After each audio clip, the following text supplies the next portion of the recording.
Irmãos, vamos ouvir a palavra do Senhor. Pastor Antônio Soares, pastor ali em França, ele vai ministrar a palavra do Senhor para nós. E nós, como igreja, vamos sempre simplesmente dizer: Pastor Antônio, deixa Deus te usar. Amém, amém. Paz do Senhor, meus irmãos. Todo mundo bem? Todo mundo bem? Bom estar em casa, bom estar com os irmãos. Vamos ler a palavra do Senhor? Vamos meditar na palavra do Senhor, Romanos capítulo 12. E vamos ler aqui todo o capítulo. Não sei se vamos ter tempo para falar de tudo, mas vamos aqui ver o que é que a palavra do Senhor tem para nós hoje. Abra sua Bíblia, abra o seu coração. Romanos capítulo 12 diz assim: Rogo-vos, pois, irmãos, pelas misericórdias de Deus, que apresenteis o vosso corpo por sacrifício vivo, santo e agradável a Deus, que é o vosso culto racional. E não vos conformeis com este século, mas transformai-vos pela renovação da vossa mente, para que experimenteis qual seja a boa, agradável e perfeita vontade de Deus. Porque pela graça que me foi dada, digo a cada um dentre vós que não pense de si mesmo além daquilo que convém. Antes pense com moderação, segundo a medida de fé que Deus repartiu com cada um. Porque assim como um só corpo temos muitos membros, mas nem todos os membros têm a mesma função, assim também nós, conquanto muitos, somos um só em Cristo e membros uns dos outros. Tendo, porém, diferentes dons, segundo a graça que nos foi dada. Se a profecia, seja segundo a proporção de fé. Se ministério, dediquemo-nos ao ministério. Ou seja, o que ensina, esmere-se no fazê-lo. O que exorta, faça-o com dedicação. O que contribui com liberalidade. O que preside com diligência e quem exerce misericórdia com alegria. O amor seja sem hipocrisia. Detestai o mal, apegai-vos ao bem, amai-vos cordialmente uns aos outros com amor fraternal, preferindo-vos em honra uns aos outros. No zelo não sejais remissos, sede fervorosos de espírito, servindo ao Senhor. Regozijai-vos na esperança, sede pacientes na tribulação, na oração perseverantes. Compartilhai as necessidades dos santos, praticai a hospitalidade, abençoai os que vos perseguem, abençoai e não amaldiçoeis. Alegrai-vos com os que se alegram e chorai com os que choram. Tende o mesmo sentimento uns para com outros. Em lugar de seres orgulhosos, condescendei com o que é humilde. Não sejas sábio aos vossos próprios olhos. Não torneis a ninguém mal por mal. Esforçai-vos por fazer o bem perante todos os homens. E, se possível, quando depender de vós, tende paz com todos os homens. Não vos vingueis a vós mesmos, amados, mas dai lugar à ira, porque está escrito: a mim pertence a vingança, e eu retribuirei, diz o Senhor. Pelo contrário, se o teu inimigo tiver fome, dá-lhe de comer. Se tiver sede, dá-lhe de beber. Porque, fazendo isto, amontoarás brasas vivas sobre a sua cabeça. Não te deixes vencer o mal, mas vence o mal com o bem. Amém? Senhor meu Deus e meu Pai, muito obrigado, Senhor. Coloco este momento nas tuas mãos. Pai, eu te agradeço pelo privilégio de estar na tua casa, com esses meus irmãos queridos. Pai, que o Senhor possa falar ao nosso coração nesses poucos minutos que nós temos aqui. Senhor, que eu venha diminuir, mas que o Senhor venha a ser exaltado e glorificado neste lugar, pois tudo aqui é para ti. Nós somos meros mordomos e dispenseiros de algo que não nos pertence. Então, que o Senhor nos dê graça para falar à tua igreja amada, em nome de Jesus. Amém. Irmãos, podem sentar. Graças a Deus, feliz por estar aqui. Um cumprimento da Cristina, do Simão, da Maria, que ficaram em França por conta da escola. Lá, as férias é para outra semana, então se a reunião tivesse sido marcada na outra semana, seria melhor para mim, teríamos vindo todos, mas assim, vim com o meu amigo Alex, companheiro lá de França, né? E muito feliz por estar com você, é sempre um prazer estar aqui em Sintra. E essa carta de Paulo aos Romanos, eu não sei se os irmãos conhecem, eu sei que os irmãos conhecem, que essa igreja aqui prega a palavra, né? Essa igreja aqui não fica com oba-oba só, prega a Bíblia. Oba-oba acho que é do outro lado da rua, parece. Então, a carta aos Romanos, ela é o maior tratado teológico de toda a Bíblia, né? Alguns chamam a carta aos Romanos de o Evangelho segundo Paulo. E se você quer aprender uma um livro da Bíblia, uma carta, leia a carta aos Romanos. Leia a carta aos Romanos, para você entender verdadeiramente o que é a salvação. Como funciona a salvação. Né? O que é que Deus fez por nós. E, muito importante, aquilo que nós somos também. E essa carta, ela é sem dúvida super importante. Ela foi escrita provavelmente ali no ano 57, 58, depois de Cristo. Foi escrita por Paulo, como todo mundo sabe, a uma igreja que era composta por muitos judeus, cristãos judeus, né, de etnia judaica, e cristãos gentios. E Paulo nunca tinha estado nesta igreja. Esta igreja foi fundada, muito provavelmente, por irmãos que se converteram ali no dia de Pentecostes. Né? Eles se converteram ali naquele dia e depois, voltando, né, para as suas casas, levaram o Evangelho junto com eles. Né? E essa também é a proposta do Evangelho. Não sei se os irmãos têm essa consciência, mas o Evangelho é para ser levado por nós, ok? Amém? Amém? O Evangelho não é só para ser levado pelos pastores da igreja, ok? Ali não tinha pastores, ali tinha crentes que se converteram a Deus e para onde eles foram, levaram a mensagem do Evangelho, né? Então, onde quer que você está, você leva algo importante consigo. Onde quer que você está, existe uma luz do Senhor que brilha na sua vida, né? Agora, olhe para a sua vida e veja se isso é verdade. Isso é muito bonito eu falar aqui no culto, né? Eu falo aqui para todo mundo, onde você está, você é uma bênção, mas será? Será que é uma bênção? Ou será que é um demônio? Pode ser um demônio também, tem pessoas que são demônios autênticos, né? Então é muito bonito eu estar aqui e falar essas coisas bonitas, né? Onde você está, tem luz. Onde você está, é uma bênção. Onde eu puser as palmas dos meus pés, será abençoado. Mas será que você pode dizer isso na sua vida? Então aqueles crentes, eles saem de Jerusalém cheios de Deus, cheios do Espírito Santo, e chegaram a vários pontos do mundo, inclusive Roma, e levaram esta palavra. E isso é algo importante para nós, porque aquilo que eu falei é uma verdade. Onde nós estamos, há luz. Onde nós estamos, há sal. Onde nós estamos, há água a jorrar para a vida eterna. Então, e isso nós não nos podemos esquecer. Nós não fomos chamados como cristãos para passar despercebidos, né? Porque tem uns cristãos tipo 007, né? Então são aquele cristão que ninguém sabe que é cristão. Ninguém sabe que é cristão. Até um dia que cruzou na rua com uma Bíblia debaixo do braço. Você és cristão? Bom, não sabia, eu também.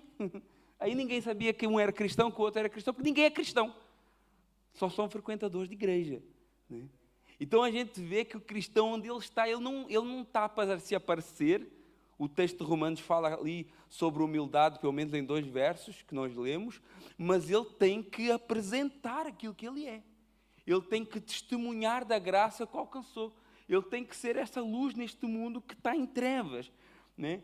E talvez você pode até pensar assim, pastor, mas eu não sei falar muito bem, né? Porque eu não entendo bem, eu conheço, eu entreguei a minha vida a Jesus, né? Isso é importante, a salvação ela não depende de diploma teológico, né? Então eu entreguei a minha vida a Jesus, eu reconheço que Ele morreu na cruz por mim, só que eu não conheço muito bem os pormenores da teologia. Amém? Isso aí é tranquilo, você não vai para o inferno por causa disso, né? Mas a sua honestidade, ela fala muito mais, às vezes, do que uma pregação.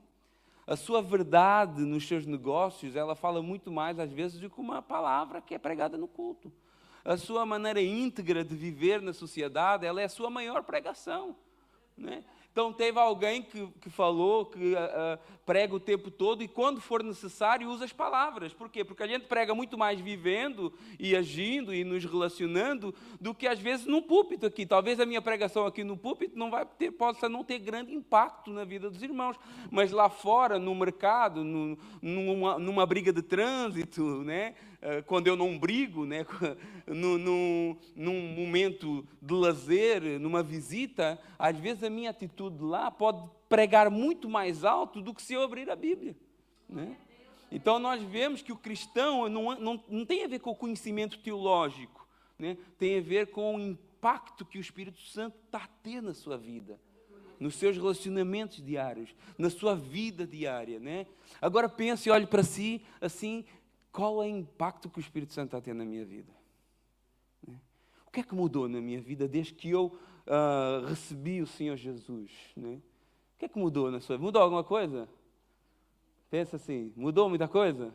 Você só mudou a rotina, não mudou muita coisa. Porque tem pessoas que mudam a rotina. Porque ela passa a vir para a igreja. Ela passa a frequentar uma reunião como essa, ou à sexta-feira à noite, ou domingo de manhã. Ela passa a ter uns amigos diferentes, mas, tirando isso, não muda muita coisa. Então é isso que a gente está falando aqui. É o impacto que o Espírito Santo tem na nossa vida, que transforma completamente o nosso ser e que isso é visível lá fora. Isso tem que ser visível lá fora, não tem como não ser visível. Então, é essa transformação, e é isso que aconteceu com esse povo. Esse povo sai do dia de Pentecostes, glória a Deus e aleluia, e aquela palavra de Pedro, ela penetrou no coração deles.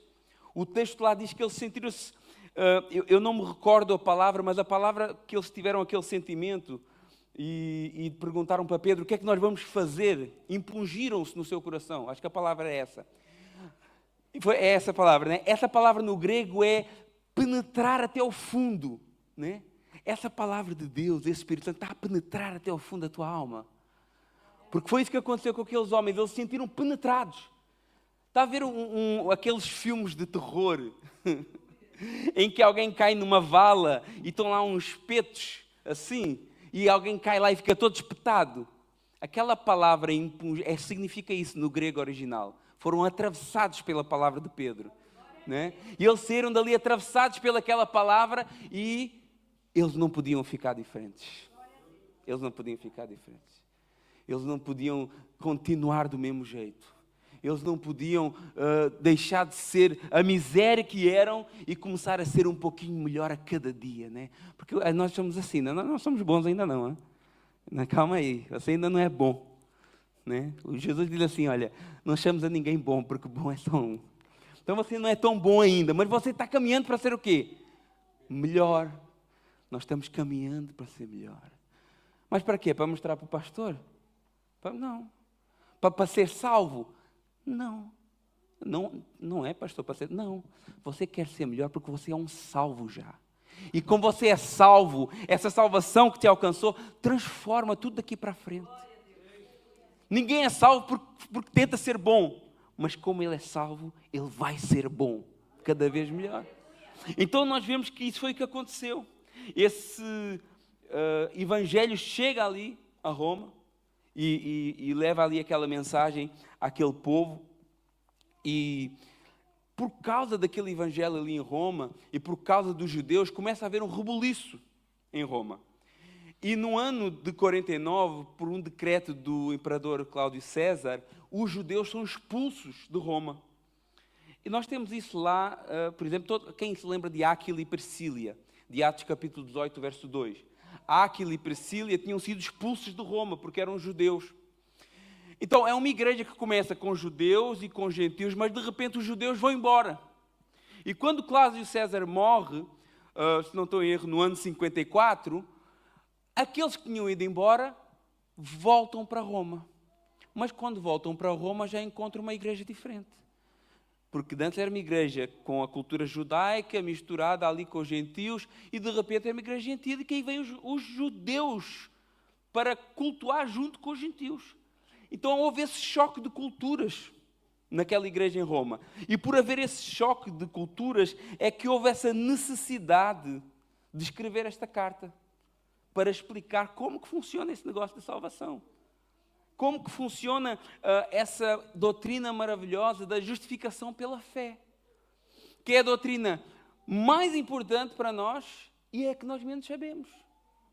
E é mais confuso, as pessoas não entendem como é que funciona esse negócio de ser justificado pela fé. E Paulo escreve esta carta explicando assim, olha, a salvação é pela fé. Não é por etnia, não é por status social, não é por herança, por méritos. A salvação é pela fé em Cristo Jesus. E este é o foco desta carta. E Paulo começa explicando aqui no capítulo 1, né, trazendo uma afirmação que revolucionou o mundo cristão até agora. E ele diz lá no capítulo 1, no verso 16 e 17, ele disse, olha, eu não me envergonho do Evangelho, porque é poder de Deus para a salvação de todo aquele que crê, primeiro dos judeus e depois do grego.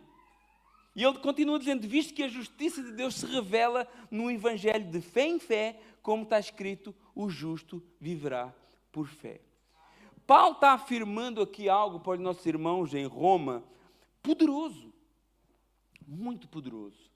Esse Evangelho que ele pregava e que ele ia expor nessa carta, ele nos versos anteriores, ele tinha falado que ele queria estar com eles, ele queria estar em Roma, mas ele não tinha tido possibilidade ainda, mas que pensava ir lá. E ele está dizendo que assim, esse Evangelho que ele levaria lá, e o Evangelho que ele está pregando aqui nesta carta, ele diz assim, não é um conjunto, o que eu quero vos explicar aqui, não é um conjunto de regras para vocês viverem melhor, não é? Não é um conjunto de recomendações para que você seja bem-sucedido profissionalmente. Não é os 3 passos para a prosperidade, ou como eu ter o meu casamento dos sonhos, ou como eu ter aquela coisa que eu quero tanto. Não, Paulo está dizendo assim, olha, não é isso. É verdade que o Evangelho e a Palavra de Deus, ela tem instruções para tudo na nossa vida. Para tudo na nossa vida. Desde os seus negócios, ao seu relacionamento com a sua esposa, o seu relacionamento com os seus filhos, o seu relacionamento com as pessoas lá fora. O Evangelho tem de tudo. Os seus negócios, pagar impostos. Nós estamos agora a estudar o capítulo 13 da Carta aos Romanos. Fala sobre isso. Pagar impostos, pagar dívidas. Você tem dúvidas de alguma coisa? A Palavra de Deus tem a resposta. Mas o que Paulo estava dizendo é que o meu Evangelho, essas coisas são importantes, mas o meu Evangelho ele não se trata disso. O meu Evangelho é poder de Deus. É isso aí. O meu Evangelho, é isso que Paulo queria passar aqui. O Evangelho é poder de Deus para a salvação de todo aquele que crê. Irmãos, eu não sei se vocês têm essa consciência, eu acredito que sim. Eu quero acreditar que sim. Que o Evangelho é poder de Deus. Poder de Deus, não é poder seu. Não é poder seu. Porque nós temos a mania que o Evangelho é poder meu, é poder de Deus para a salvação de todo aquele que crê. Irmãos, o Evangelho não é sobre a sua capacidade. O Evangelho não é sobre as suas conquistas. O Evangelho não é sobre a sua capacidade teológica, o seu currículo académico. O Evangelho não tem nada a ver com a sua conta bancária. O Evangelho é poder de Deus para a salvação. Para a salvação de crente, quem crê. Então, você crê? Tem pessoas que crê aqui? Glória a Deus. Quantos vocês creem mesmo? Foram alcançados por esse poder de Deus na vossa vida? Glória a Deus. Todo aquele que crê. E como é que vive esse que crê? Vive por fé. Vive por fé no Filho de Deus. Essa frase aqui, que o justo viverá pela fé, ela ecoa em toda a Bíblia. Desde Abacuque capítulo 2, a Gálatas, a Hebreus e a mais conhecida aqui, Romanos capítulo 11, capítulo 1 do verso 17. O justo viverá pela fé. É uma frase que confronta muita gente. Confronta alguns, mas consola outros. Como assim? Porque ela confrontava nesta carta aqueles que diziam assim, eu sou descendente de Abraão. Eu sou descendente de Abraão, cuidado comigo. Ainda hoje é assim. Quando a pessoa é descendente de Israel ou qualquer coisa, acha que é um crente mais elevado. Né? Não, calma aí que eu sou descendente lá da tribo de Judá, o que é? Eu sou judeu safradita, tem muitos agora aí. Né? E a pessoa já acha que... Então, essa carta confrontava esse povo, que havia lá na igreja de Roma tinha esse povo. Eu sou judeu, calma aí. Em mim foram confiados os oráculos, em mim foram confiadas as promessas. Foi o meu povo que Deus escolheu para revelar o Messias ao mundo, e tudo isso é verdade. Mas e para a salvação? Isso quer dizer alguma coisa? Zero. Então essa frase confrontava esse povo. Eu sou judeu. Eu fui circuncidado ao 8º dia. Hebreu de hebreus. Né? Tirando aqui as frases do apóstolo Paulo, né? E que ele mesmo dizia que não considerava isso para nada. Mas havia alguns judeus que não, que tinham muito orgulho nisso aqui. Eu sou o povo de Deus. Os judeus que achavam que ser o povo das promessas era um acesso automático à salvação. E essa frase confrontava. Porque, olha, o justo viverá pela fé. Mas ela confrontava também aqueles que diziam assim, olha, nós não somos como os judeus. Os judeus rejeitaram o Messias, nós não, nós acolhemos o Messias. Ela rejeitava esse povo também. Não, nós somos o povo, nós substituímos Israel. Né? Porque Israel rejeitou, agora é a igreja. Né? Nós participamos da ceia. A gente vai para a igreja. A gente faz tudo, a gente aplica. Nós estamos em todas as atividades. Pastor, pode contar comigo. Então eu tenho a salvação. Porque eu faço tudo isso aqui. Eu cumpro as regras todinhas. Aí, essa frase também confronta esses. Porque não se trata de cumprir regras. Não se trata de participar de uma atividade religiosa. Aqueles que não eram judeus, mas pensavam que entrariam na salvação pelos seus méritos religiosos. Então, este justo viverá pela fé confronta todos aqueles que se achavam dignos da sua salvação. Agora, para esses foi confronto, mas para alguns, essa frase foi um consolo. Para aqueles que não se achavam dignos da sua salvação. Para aqueles que tinham consciência do quão grave era o seu pecado. Para aqueles que reconheciam toda a sua dependência no Senhor. Aqueles que não tinham nada para apresentar no seu currículo religioso, mas que tinham fé no sangue de Jesus Cristo derramado na cruz do Calvário a seu favor. Que mesmo reconhecendo a sua incapacidade de agradar a Deus, eles entram com ousadia no Santo dos Santos, pelo novo e vivo caminho, pelo sangue de Cristo, aquele caminho que Ele nos consagrou, aquele véu que é a sua carne. Então, Ele confrontava aqueles que se achavam dignos, mas consolava aqueles que se não achavam dignos. Você lembra da parábola das bodas de Lucas capítulo 14? Olha, o banquete está preparado. Irmão, já está tudo preparado, tá bem? Não tem nada novo para inventar. E no Evangelho é assim mesmo, não tem nada novo para inventar. O banquete está preparado, vai lá e chama. Mas aí não, calma aí, eu comprei um terreno, né? Eu tenho que ir lá, não posso, me perdoa, não posso ir às bodas.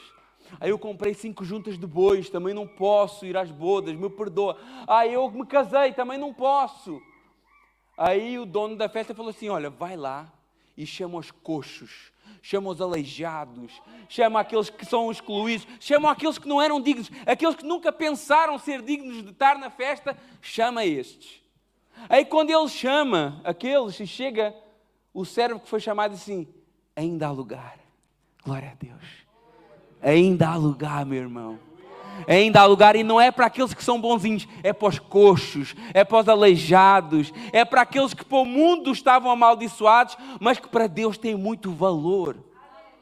Então o Evangelho é isso aqui. Essa frase confrontava esses dois tipos de pessoas. Aquelas que se apoiavam na sua etnia, por serem judeus, aqueles que se apoiavam na sua religiosidade, e aqueles que confortavam aqueles que diziam assim, olha, eu não tenho nada para oferecer, eu não sou nada, eu sou o piorzinho de todos, e é esse que Jesus chega. Então tu estás prontinho para entrar no meu reino, vem cá comigo. Amém? Glória a Deus. Então, o justo viverá pela fé. Tem justo aqui? Amém. O irmão já perguntou isso aqui. Amém? Então você tem fé. Fé em quem? Jesus. Fé em quem? Se o pastor Eli fizer alguma coisa errada, você vai sair da igreja? Não. Por quê? Porque a sua fé está em quê? Em Jesus. A sua fé não está no pastor não, né? Espero bem que não. Se a sua fé está no pastor ali, você vai se desiludir. Eu não sei, eu não estou... Vai? Irmãos, sabe o que é que eu digo lá na igreja em França? Eu falo assim, irmãos, se alguém chegar perto de ti e disser assim, o pastor Antônio é uma bênção, não acredite. Eu digo, não acredite. Coma 1 quilo de sal com ele primeiro para ver se ele é uma bênção mesmo. Mas da mesma forma que não acredite quando diz que ele é uma bênção, também não acredite quando diz que ele não presta. Porque veja pelos seus olhos se ele não presta. Então, meus irmãos, a nossa fé, ela está em Jesus. E a sua fé é o único meio para a sua salvação. Salvos pela graça, por meio da fé. E isso não vem de vós, é dom de quem? De Deus. Então não abandona a sua fé. Não abandona a sua fé. Porque ela é o único meio da sua justificação. Só que para falar de justificação, o apóstolo Paulo, ele começa a explicar o grande problema da humanidade. O grande problema da humanidade. E que todos estavam debaixo desse grande problema da humanidade. Ele começa no capítulo 1, capítulo 2, capítulo 3, e diz, a humanidade tem um grande problema. Todos. Aqueles que não conhecem a Deus, eles têm um problema. Aqueles que conhecem a Deus, eles têm um problema também. Aqueles que conhecem, mas que são muito zelosos pelas coisas de Deus, continuam com o mesmo problema. Paulo começa falando desse problema. Todas as classes do ser humano estão debaixo de um grande problema, e esse problema chama-se como? Pecado. Esse problema chama-se pecado. Irmãos, o teu maior problema não é falta de dinheiro. Se alegre com isso. O teu maior problema não são quilos a mais também. Esse é um problema grave, né? Eu consegui perder qualquer coisinha agora. Vamos ver se eu mantenho. O nosso maior problema não são essas coisas, não. O teu maior problema não é a tua saúde. Você lembra quando colocaram aquele homem do teto para Jesus? Estava numa maca com os amiguinhos dele. Aí Jesus olha para aquele homem e pensa assim, o mais claro e óbvio é que Jesus curasse aquele homem logo ali. Porque quando as pessoas olhavam para aquele homem, as pessoas viam um problema naquele homem. Aquele homem é paralítico, é aleijado, seja lá o que ele era. O homem via isso. Mas Jesus olhou para ele e tratou com urgência do maior problema dele. Ele olhou para ele e disse assim, os teus pecados estão perdoados. Aí o povo fica assim, não, calma aí, quem és tu para perdoar pecados? Aí Jesus, vocês acham que é difícil perdoar pecados? Então o que é mais difícil? Para vocês verem que o Filho do Homem tem na terra autoridade para perdoar pecados, então eu digo, olha, levanta e anda. Mas o problema maior, Jesus resolveu, perdoando o seu pecado. Aleluia. Então nós vemos que, como é importante falar de pecado. Como é importante. Porque eu não posso falar de salvação e de justificação sem falar de pecado. Porque alguém pode me dizer assim, salvação do quê? Eu chego perto de alguém e falo assim, irmão, você tem que se arrepender para ser salvo. E a pessoa pensa assim, irmão não, amigo, sei lá, não sei. E a pessoa pensa assim, salva do quê? Está vindo um terremoto por aí? Um tsunami, alguma coisa? Não estou sabendo. Por que eu tenho que ser salvo? Se a pessoa não tiver consciência do seu pecado, como que ela vai sentir a urgência da salvação? Então, por isso, Paulo começa a sua carta, que ela vai falar da salvação, mas primeiro ele fala assim, tem um problema, e esse problema é o pecado. Porque a pessoa pode pensar assim, mas eu sou bonzinho, eu sou tão bonzinho. Eu ajudo a velhinha a atravessar a rua, eu quando vejo a minha vizinha com o saco das compras, eu vou lá e carrego o saco para ela. E eu mesmo, quando eu penso assim, antes de ser cristão, está a fazer 15 anos agora, eu sou novo convertido ainda, irmãos. Antes de ser cristão, eu achava que era um cara top, porque eu trabalhava, pagava as minhas contas, não faltava com nada em casa, me considerava um bom pai. Então eu pensei assim, para que eu quero salvação? Para que eu preciso de salvação? Eu estou bem. Então por isso que é tão importante a gente falar sobre isso, né? Porque as pessoas, muitas vezes elas nem reconhecem o seu pecado por conta das trevas que elas estão envolvidas. Irmãos, fazer aí para as donas de casa aí. Quando você chega em casa, quando você chega em sua casa, a casa está sempre limpa? Sempre limpa. Tem um robô lá que limpa? Não tem, não? Tem que inventar esse negócio aí. Aí pensa assim, quando você chega em casa, a casa ela está suja. Você quer saber uma técnica para que ela se mantenha sempre limpa? Não liga a luz. Deixa a luz desligada. Se deixar a luz desligada, você não vai ver a sujeira. Irmã, quando nós estamos no escuro, nós não conseguimos ver a sujidade. É verdade ou mentira? Quando é que você vê aquelas manchas lá na televisão? A mão do filho lá, pá! Quando a luz do sol bate e reflete na televisão. Aí a gente vê a mão da criança, a gente vê as sujeiras todas. Quando você acende a luz, uma luz forte, você vê o pó nos móveis da sala, né? Então, por isso é que a palavra, ela é luz e é lâmpada. Porque quanto mais eu me coloco diante da palavra de Deus, mais eu entendo o quanto que eu sou sujo, o quanto que eu sou dependente da sua graça. E por isso que a palavra, ela é uma espada, ela é dita na palavra como uma espada de 2 gumes, não é?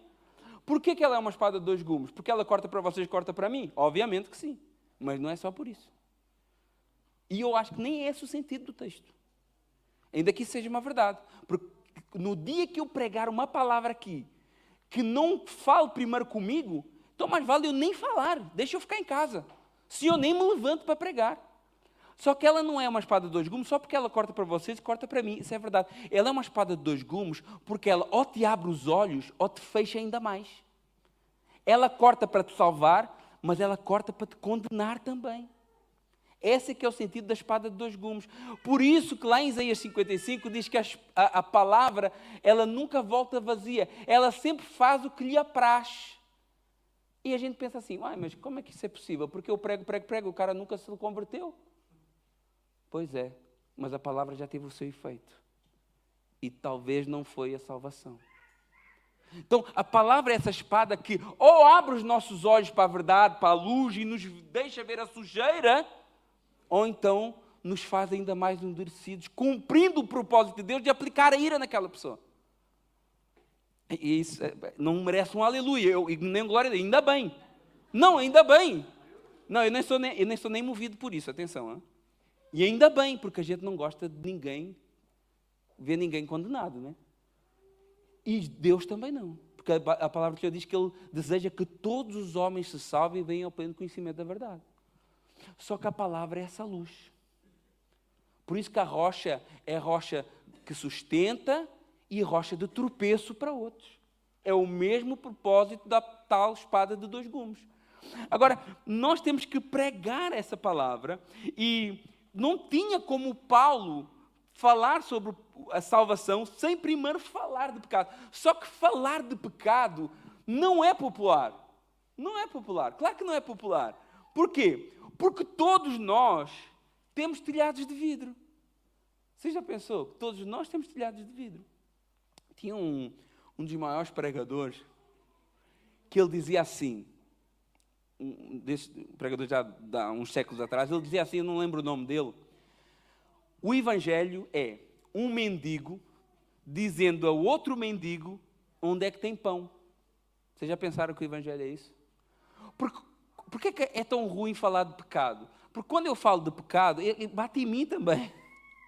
Quando um pregador fala de pecado, ele confronta a nós também. Então é muito mais eu trazer aqui uma palavra de bênção, de vitória, de glória a Deus, e saímos aqui todos muito contentes, a igreja vai enchendo de todo o povo morto. Mas vai enchendo. Por quê? Não, eu vou ali alimentar o meu ego para que eu estourar no fim de semana, e eu vou arrebentar no fim de semana, na semana, ou no fim de semana, no caso hoje é sexta. Mas a palavra, ela deve te confrontar a semana toda para tu mudares de vida, para tu deixares o pecado. Então, quando se prega pelo pecado, quando se fala do pecado, as pessoas não gostam muito, e principalmente, às vezes, até mesmo quem prega não gosta. E hoje as pessoas não gostam de ser confrontadas. Por qualquer coisinha que o pastor fala hoje, está mandando indireta para mim, né? Qualquer coisinha que o pastor diz, o povo já fica dói.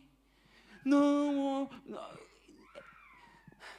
Irmãos, aquela ideia do Senhor é meu pastor, nunca e nada me faltará. Coloca o texto aí, Salmo 23, por favor. O Senhor é o meu pastor, nada me faltará.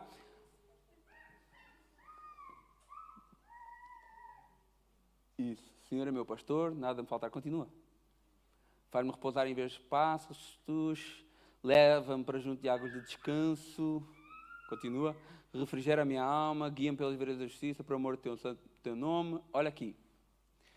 Ainda que eu ande pelo vale da sombra da morte, não temerei mal algum, porque tu estás comigo. O teu bordão, talvez a tradução melhor seria vara, mas ok. Mas o bordão é uma vara. O teu bordão, a tua vara e o teu cajado me consolam. Irmãos, vocês já tiveram experiência com vara? Quem já teve experiência com vara aqui? Eu, por acaso, não tive. Mas eu digo à minha mãe que ela devia ter me dado umas varadas. Forte. Ela deu-me uma bufetada na minha vida toda que eu ainda estou ouvindo zumbido aqui no ouvido. Foi a única. Agora pensa assim, o cristão, ele não gosta de confronto, mas olha como é que o pastor trata as suas ovelhas, com vara. Eu não entendo, a gente está criando uma classe de crentes que não entende como é que o pastor dos pastores trata as suas ovelhas. Com vara e com cajado. Você já viu um cajado do pastor, como é que é, com aquela pontinha assim, assim enroladinha?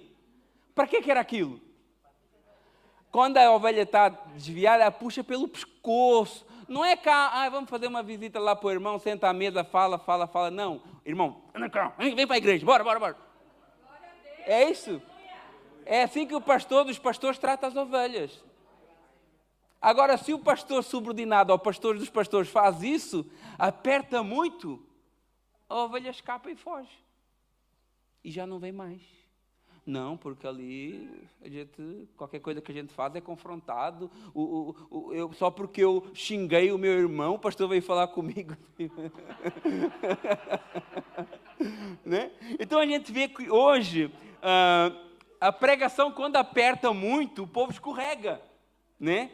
Mas pecado continua sendo pecado, Deus continua sendo santo, e nós temos que ser santos porque Ele é santo. E Paulo, ele começa... Vou começar, mas é até que horas? Não.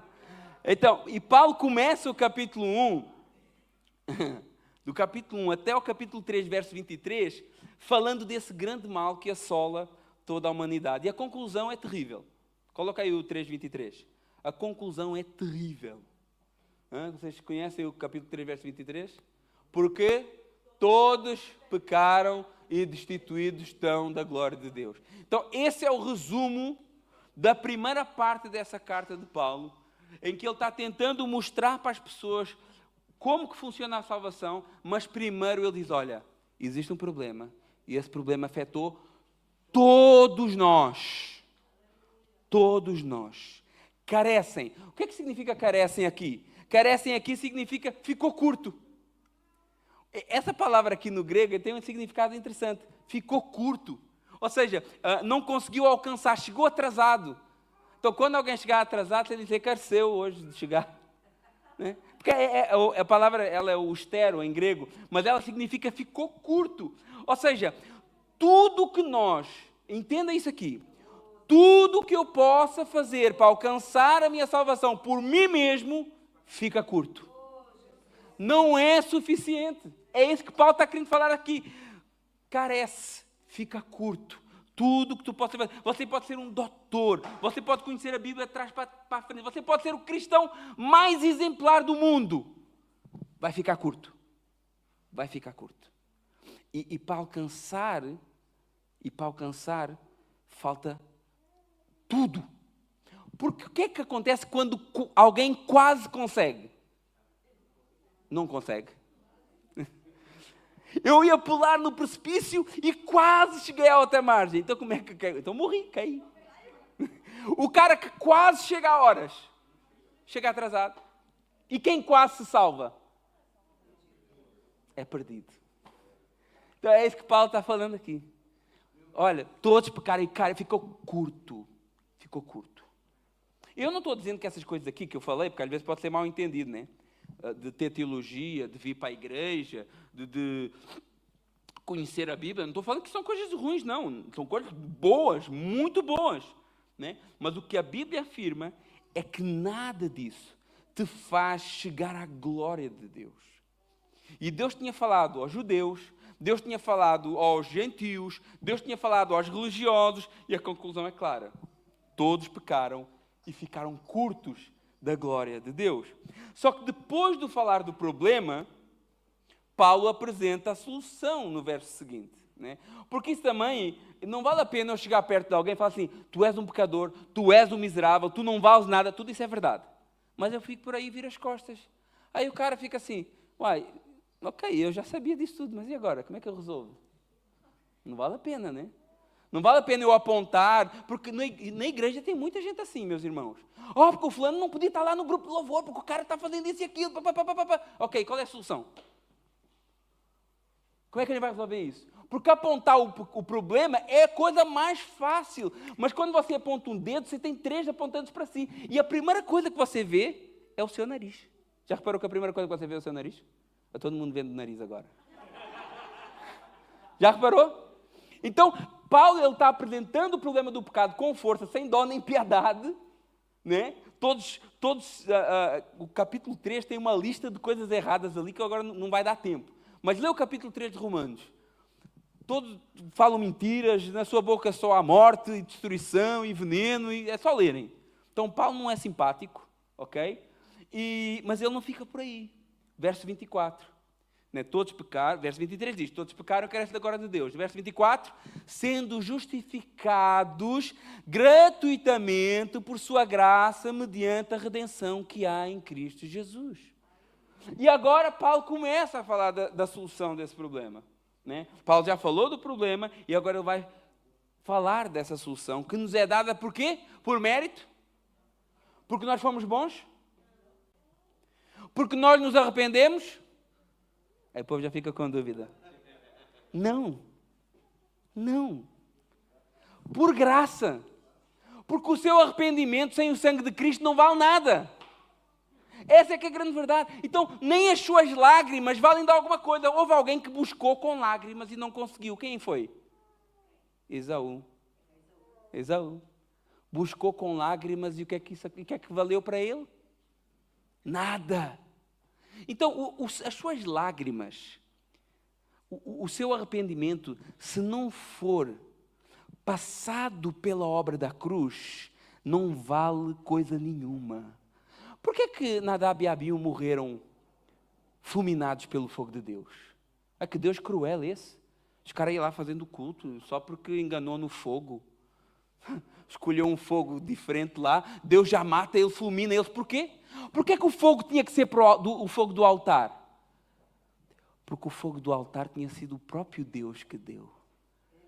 Então, quando a gente faz o nosso culto, o nosso arrependimento, as nossas lágrimas, que não seja pelo Espírito Santo que está em nós, pela obra da cruz do Calvário, isso para Deus é fogo estranho. Fogo estranho. E o resultado disso vai ser morte e destruição também. Então, nós vemos que Paulo vem com essa solução para o maior problema da humanidade. No capítulo 4 e 5, ele fala dessa justificação pela fé, usando no capítulo 4 o exemplo de Abraão, o exemplo de Davi. Depois, no capítulo 5, ele mostra Jesus como o último Adão, né? Assim como por um homem entrou o pecado no mundo, pelo pecado a morte, também pelo Cristo veio a vida. Né? E depois surge uma pergunta, olha, se somos tão justificados e se onde abundou o pecado, superabundou a graça, então vamos pecar, que é para que a graça aumente ainda mais. Ele começa o verso 6, o capítulo 6, dizendo assim, de maneira nenhuma, como podem vocês pecar, vocês que já estão mortos para o pecado. Então, no capítulo 1 ao capítulo 3, nós temos essa problema universal. Do capítulo 3, verso 24 até ao capítulo 5, nós temos a justificação pela fé. No capítulo 6, 6 e 7, nós temos essa vida no Espírito, a luta contra a carne e a segurança do capítulo 8, né? Quem nos poderá separar do amor de Deus que está em Cristo Jesus? E no capítulo 5, verso 12, tem um texto maravilhoso, verso 8, tem um texto maravilhoso, que diz assim, como que Deus prova o seu amor para conosco? Como é que vocês acham que Deus prova o amor dele para contigo?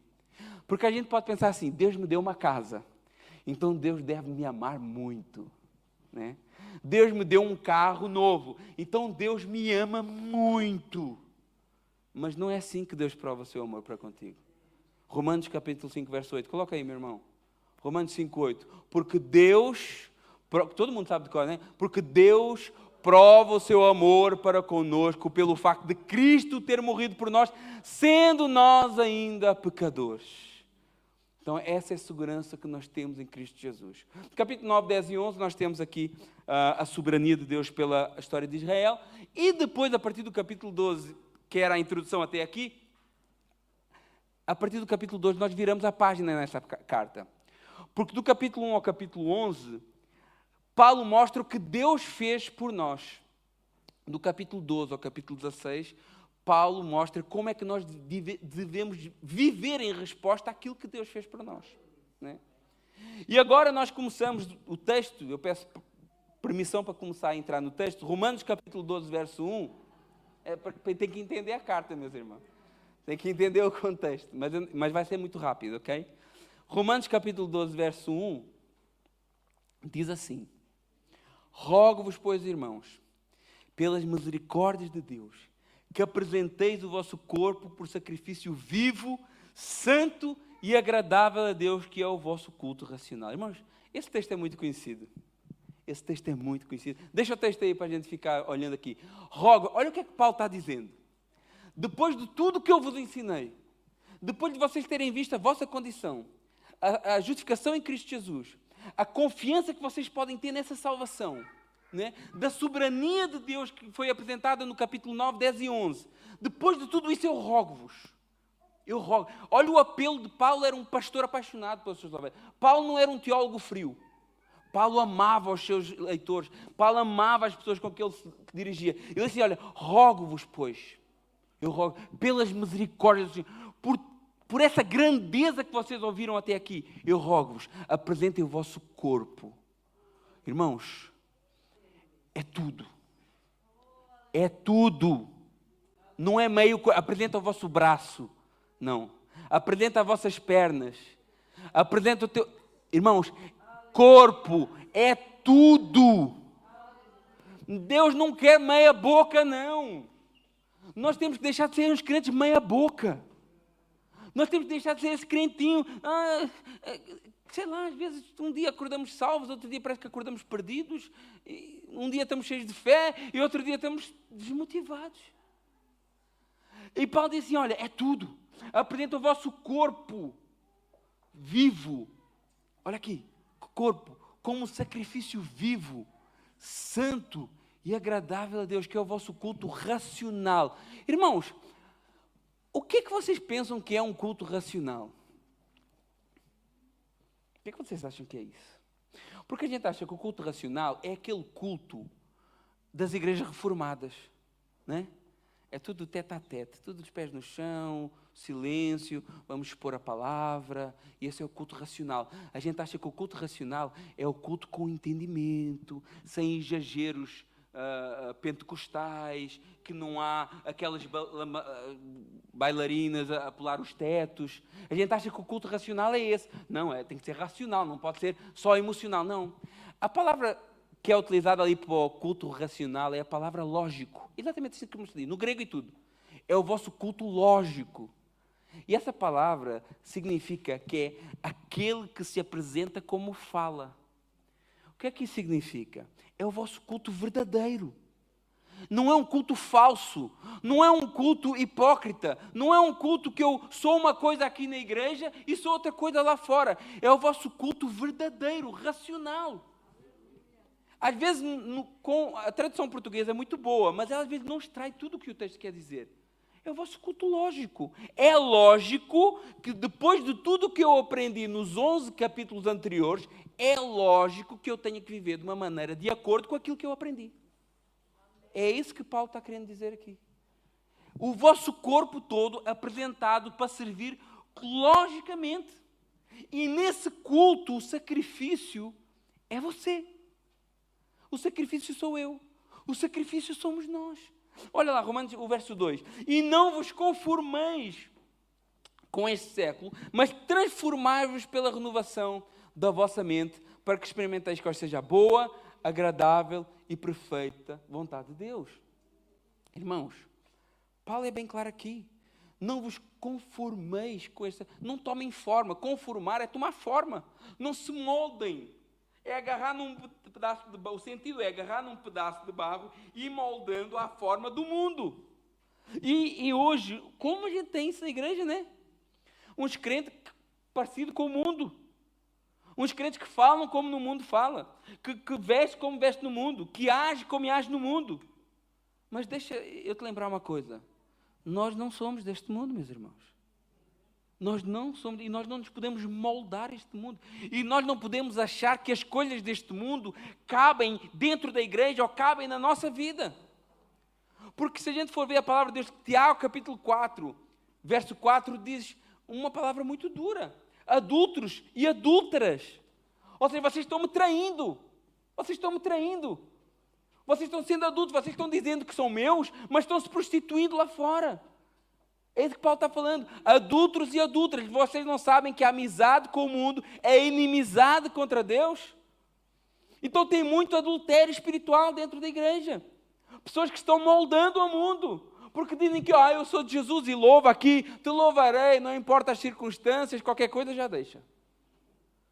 Eu sou todo teu, mas não é só todo, é só uma parte.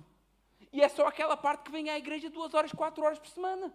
Porque as outras 168 horas da semana é do mundo. Está moldado ao mundo. E Paulo está dizendo, eu rogo-vos. Mesmo eu vou ficar por aqui. Já são 10 horas, eu acho que já é a hora, é 10 horas. Eu ia até ao último, ao 22, mas vamos ficar por aqui, é o suficiente. Irmãos, o que Paulo está dizendo assim, olha, diante de tudo que eu ensinei, diante de tudo que eu expliquei, eu rogo-vos, eu vos peço, não se amoldem ao mundo. Façam um culto lógico, de acordo com aquilo que vocês dizem que são. Mas olha, transformem-se. Não é para ser completamente, é uma metamorfose. É para ser completo, não é para ser só um pouquinho. Pensa assim, Deus não quer limar arestas na tua vida. Deus não quer limar, eu sempre ouvi dizer que não, Deus não quer limar, Deus quer transformar por completo. Aquilo que Deus quer fazer na nossa vida não é pouca coisa, não é muita coisa, porque tem muita coisa a ser mudada. Eu falei isso no domingo passado lá na igreja. Você imagina a sua vida em diversas áreas. Como pai, como mãe, como profissional, como crente na igreja. Você acha que é top? Você acha que é um pai top? Você acha que é uma mãe espetacular? Você acha que é o melhor cristão? Você tem muita coisa para mudar. Eu tenho muita coisa para mudar como pastor, como pai, como filho. Eu tenho muita coisa para ser mudada. E Deus está me transformando a cada dia. Irmão, vamos ficar de pé. Transformai-vos pela renovação da vossa mente. Como que você vai ser transformado pela renovação da vossa mente se eu venho para Cristo, eu venho para a igreja, mas eu continuo alimentando a minha mente com um monte de coisas que não vai me mudar em nada? Eu não posso querer ser transformado pela renovação da minha mente, continuar vendo porcaria, continuar vendo pornografia, continuar vendo filmes que não edificam em nada, continuar jogando videogame de manhã à noite. Às vezes a mulher está lá no quarto, coitado, e o marido barbado jogar videogame. Eu não estou dizendo que videogame é pecado, não é isso. Não é isso, mas a gente tem que renovar a nossa mente. A gente tem que alimentar a nossa mente com aquilo que é de Deus, com a palavra. Eu não sei, quantos aqui já leram Romanos todo? Irmãos, é a carta, a meu ver, mais importante de todo o Novo Testamento. Juntamente com a carta aos Hebreus. Faça um esforço. Faça, por favor, não é vergonha. Não quero envergonhar, não quero constranger ninguém. Eu andei anos na igreja. Irmãos, eu vou dizer isso aqui, eu não tenho vergonha de dizer isso. Eu andei anos na igreja em que eu achava que a Bíblia tinha um livro chamado Paulo. Aí eu achava que devia... Tem muitos livros de Paulo, mas não tem nenhum que chame Paulo, né? E eu tinha certeza que havia. Não é possível. E eu procurava. Houve um dia alguém que disse que não havia. Não existe nenhum livro chamado Paulo. Existem vários livros de Paulo. Primeiro, são as 13 cartas, talvez 14 com Hebreus. Mas eu ia jurar, não, tem, eu já vi. E quebrei a cara. Então, irmãos, o meu objetivo não é constranger ninguém. Mas faça um compromisso diante de Deus. Hoje é dia quê? Dia 13. Dia 13. Romanos tem 16 capítulos. Romanos tem 16 capítulos. Esse fevereiro é 29 ou 28? Então você termina dia 1. Irmãos, leia a carta aos Romanos até o final do mês. Entenda a carta aos Romanos. Entenda o que é que Cristo fez por ti e como é que tu deves responder em relação a isso. e tenha uma vida transformada, uma mente transformada. Não se amolde, não se adapte ao mundo, não. Seja completamente mudado pelo poder do agir de Deus na tua vida. Irmãos, eu agradeço a minha oportunidade em nome de Jesus. Amém.